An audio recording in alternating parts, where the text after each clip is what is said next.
The largest school district in the state just released a new draft plan today with changes on how Denver Public Schools manages safety. This is the second draft, a response to the feedback they got from families in the district. 9 News reporter Jennifer Meckles walks us through the plan and some of the early reaction to it. Well, a couple big headlines from today. In the first draft, DPS recommended that every school could decide for itself if it wants to bring armed police officers back to campus. This is new in this draft. DPS is now suggesting a blanket policy for the district, so everyone's all in or all out on SROs, to be decided by the school board.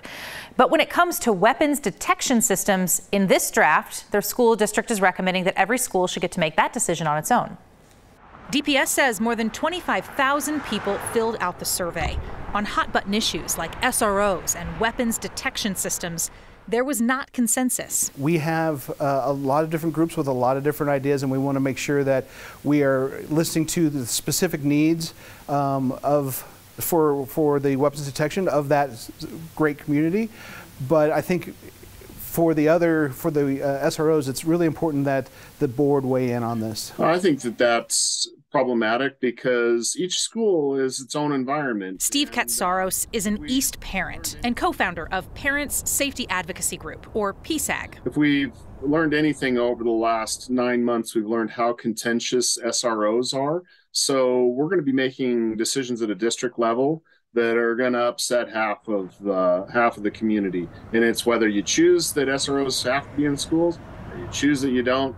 It's going to leave a lot of people feeling very frustrated. A lot of parents, Katsaros included, want to see significant changes to DPS's discipline matrix. The new discipline is no discipline, and I have a problem with that.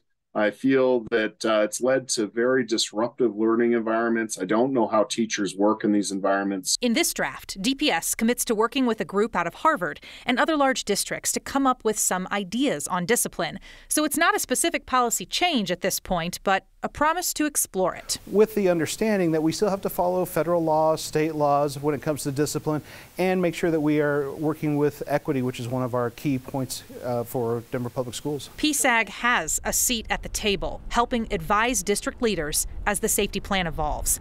Steve says parents should get involved, and DPS has a lot of work still ahead. First impression is that I appreciate that they're holding to their timeline, because time is marching by, and before we know it, these kiddos are going to be back in school in August.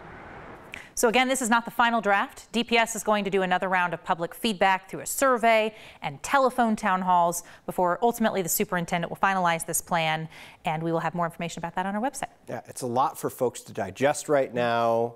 A lot of, like a second draft of this. Could there be a third? Yeah, I think there'll be a couple more drafts. Yeah. Benny, thank you.